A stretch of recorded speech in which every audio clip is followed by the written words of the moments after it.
बिस्मिल्लाहिर्रहमानिर्रहीम अस्सलाम वालेकुम वरहमतुल्लाह। स्टूडेंट्स, आज पढ़ेंगे न्यूक्लिक एसिड्स क्या होती हैं। न्यूक्लिक एसिड्स न्यूक्लियस के अंदर इसके नाम से पता चलता है। ये चूंकि न्यूक्लियस के अंदर होती है, लार्ज पोर्शन न्यूक्लियस के अंदर होती है न्यूक्लिक एसिड्स की, और इसकी नेचर जो होती है ये एसिडिक होती है। इस वजह से हम कहते हैं न्यूक्लिक एसिड्स। क्या? Nucleic acid. अच्छा, polynucleotide chains inside the nucleus and acidic in nature is called nucleic acid। Nucleus के अंदर जो पॉलीन्यूक्लियोटाइड चेन्स होते हैं, जो कसीर न्यूक्लियोटाइड से बने हुए चेन्स होते हैं और जो नेचर में एसिडिक होते हैं, इसको हम कहते हैं न्यूक्लिक एसिड। क्या? न्यूक्लिक एसिड कहते हैं। मेड ऑफ न्यूक्लियोटाइड यूनिट्स, ये न्यूक्लियोटाइड यूनिट से बने हुए होते हैं।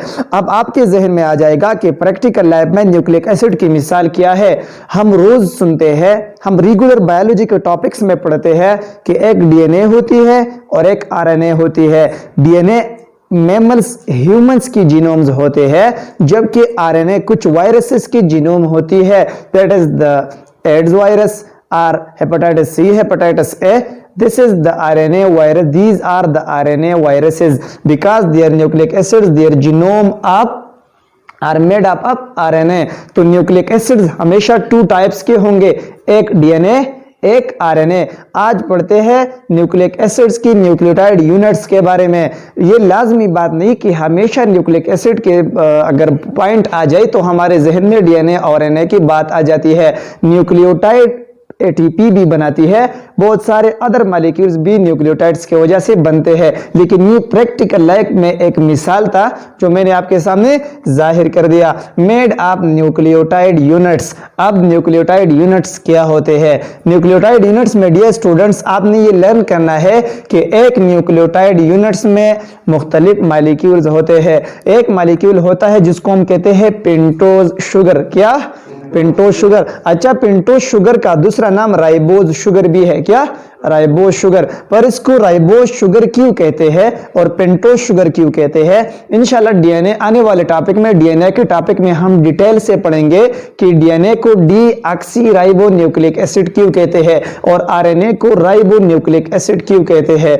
मैंने अब सिर्फ ये डिस्क्राइब करना है कि इस राइबोज शुगर का दूसरा नाम पेंटोज शुगर है। ये इसलिए है कि राइबोज शुगर में 5 कार्बन पाए जाते हैं। इज इट क्लियर और नॉट? अच्छा, 5 कार्बन में नंबर 1 कार्बन के साथ डायरेक्टली बॉन्ड के साथ नाइट्रोजनस बेस अटैच है। क्या? Nitrogenous base. और कार्बन नंबर 5 के साथ डायरेक्टली फॉस्फेट ग्रुप अटैच है। क्या?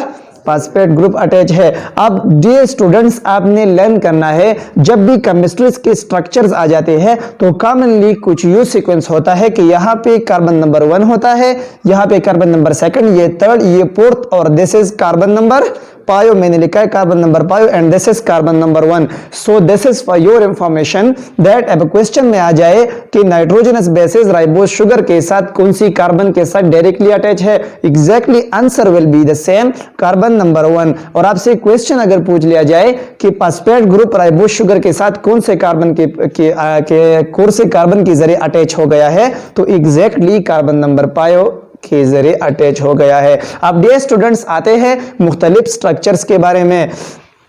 नाइट्रोजनस बेसिस मैंने लिखा, ये चूंकि इंसानों की, मैमल्स की, प्लांट्स सब की स्ट्रक्चर की बेस बनाते हैं, इसको हम इसलिए कहते हैं नाइट्रोजनस बेसिस। अच्छा, अब नाइट्रोजनस क्यों कहते हैं? नाइट्रोजनस इसलिए कहते हैं कि इसमें नाइट्रोजन होती है। क्या? नाइट्रोजन होती है। और बेसिस का एक और ये भी है, कुछ लोग ये भी रिकॉर्ड कर लेते हैं, ये भी समझ लेते हैं कि बेसिस, इसका चूंकि नेचर नाइट्रोजनस बेसिस का बेसिक नेचर है, इसलिए हम कहते हैं नाइट्रोजनस बेसिस। इसके बारे में अगर आप यूट्यूब या नेट के ऊपर सर्च करें तो मुख्तलिफ कंट्रोवर्सीज मौजूद है, लेकिन नाइट्रोजन मौजूद है और बेस का काम करता है, इस वजह से हम कहते हैं नाइट्रोजनस बेसिस। अच्छा, नाइट्रोजनस बेसिस में डियर स्टूडेंट्स 2 टाइप्स होते हैं, एक होता है प्यूरिन, जबकि दूसरा होता है पैरामाइडिन। क्या? प्यूरिन और पैरामाइडिन। डियर स्टूडेंट्स, आपके जहन में डायरेक्टली प्यूरिन के साथ आना चाहिए कि प्यूरिन डबल रिंग स्ट्रक्चर होता है और पैरामाइडिन सिंगल रिंग स्ट्रक्चर होता है। आपकी एक टॉपिक में भी आ जाएगा कि uric acid is called purine because uric acid is made up to two rings. अच्छा, प्यूरिन्स के फर्दर दो टाइप्स है, एडेनिन और गवानीन। टोटल नाइट्रोजनस बेसिस पायो होते हैं adenine, guanine, thymine, cytosine and uracil. पहले दो यानी एडेनिन और गवानीन डबल रिंग स्ट्रक्चर के होते हैं, जबकि other cytosine, thymine and uracil single ring के स्ट्रक्चर में होते हैं, इसलिए उनको कहते हैं प्यूरिन और उसको कहते हैं पायरामाइडिन। तो डियर स्टूडेंट्स, जब भी न्यूक्लिक एसिड में नाइट्रोजनस बेसिस के बात आ जाए तो आपके जहन में आ जाएगा कि या तो यहाँ पे प्यूरिन डायरेक्टली कार्बन नंबर 1 पे अटैच होगा और या डायरेक्टली पायरामाइडिन अटैच होगा। अंडरस्टैंड और नॉट? अच्छा स्टूडेंट, आते हैं ये राइबोज शुगर क्या होती है। तो मैंने लिखा ये एक स्ट्रक्चर है, एक बॉक्स लाइक स्ट्रक्चर है जिसमें पायो कार्बन है, carbon number 1, carbon number 2, carbon number 3, carbon number 4 and carbon number पायो हेयर है जो मैंने नहीं लिखा है। अच्छा, इस सेंटर में मौजूद है ऑक्सीजन। क्या? ऑक्सीजन मौजूद है, इसलिए पेंटोज शुगर कहते हैं क्योंकि उसमें 5 कार्बन होते हैं, पेंटोज इसलिए कहते हैं। Understand and not?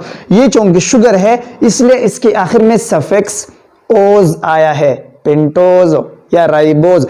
चूंकि 5 कार्बन है इसलिए पेंटोज कहते हैं, चूंकि पेंटा 5 को कहते हैं। अच्छा, दूसरे स्ट्रक्चर को आता है फास्फोरिक एसिड। क्या होता है फास्फोरिक एसिड? मैंने लिखा यहाँ पे एक फास्फेट होती है, फास्फोरस होती है, फास्फोरस के साथ डायरेक्टली डबल बॉन्ड में ऑक्सीजन अटैच्ड होता है, जबकि सिंगल बॉन्ड में एक साइड पे हाइड्रोक्सल, दूसरे साइड पे हाइड्रोक्सल और तीसरी साइड पे हाइड्रोक्सल। चूंकि फास्फोरस कौन से ग्रुप में मौजूद है?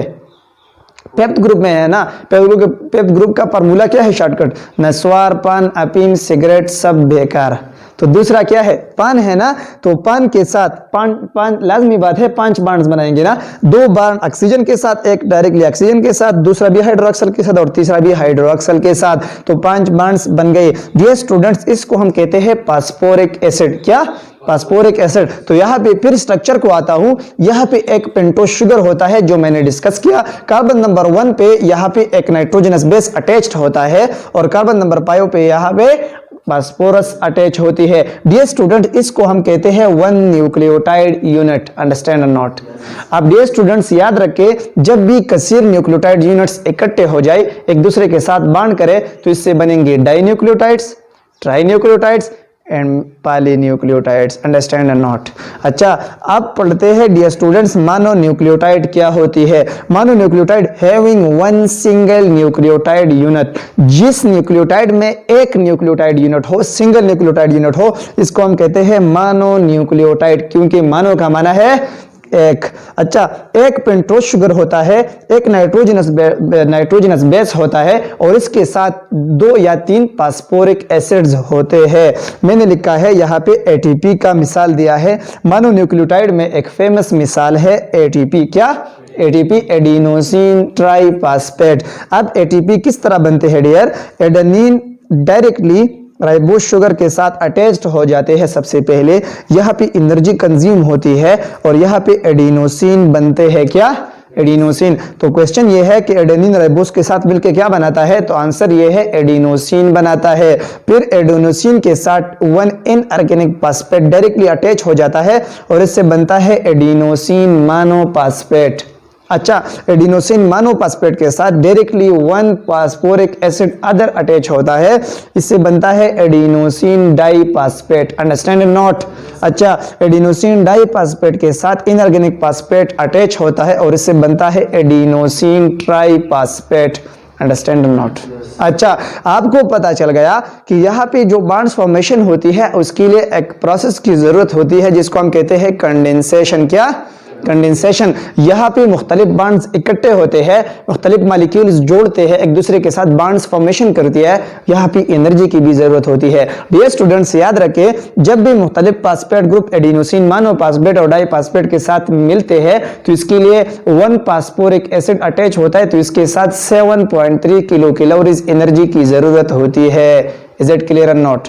अच्छा, ये 7.3 किलो कैलोरीज एनर्जी कहां से आती है? हमारी बॉडी में ग्लूकोज को ब्रोकन डाउन करके ग्लाइकोलाइसिस, क्रेब्स साइकिल और इलेक्ट्रॉन ट्रांसपोर्ट में जाने के बाद वहां पे कुछ ग्लूकोज होती है, ग्लूकोज ब्रोकन डाउन होती है और ग्लूकोज के ब्रोकन डाउन होने की वजह से कुछ एनर्जी पैदा होती है, कुछ हीट पैदा होती है, जिसमें से 7.2 किलो कैलोरी एनर्जी लेके फास्फोरस और एनपी को मिलकर हमारी बॉडी एडीपी बनाते हैं।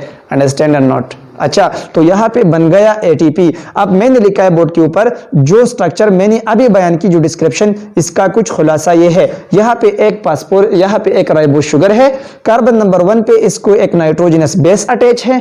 अच्छा, कार्बन नंबर 5 के साथ इस पे एक फास्फोरस अटैच है, फास्फोरिक एसिड अटैच है, इसके साथ दूसरा फास्फोरिक एसिड अटैच है और इसके साथ तीसरा फास्फोरिक एसिड अटैच है। अब याद रखें, मुख्तलिफ बॉन्ड्स हमने यहाँ पे स्ट्रेट लिखे हैं, जबकि यहाँ पे एक वेव टाइप स्ट्रक्चर बनाया है मैंने। वेव टाइप स्ट्रक्चर का मतलब है डियर स्टूडेंट्स वेवी बॉन्ड। क्या?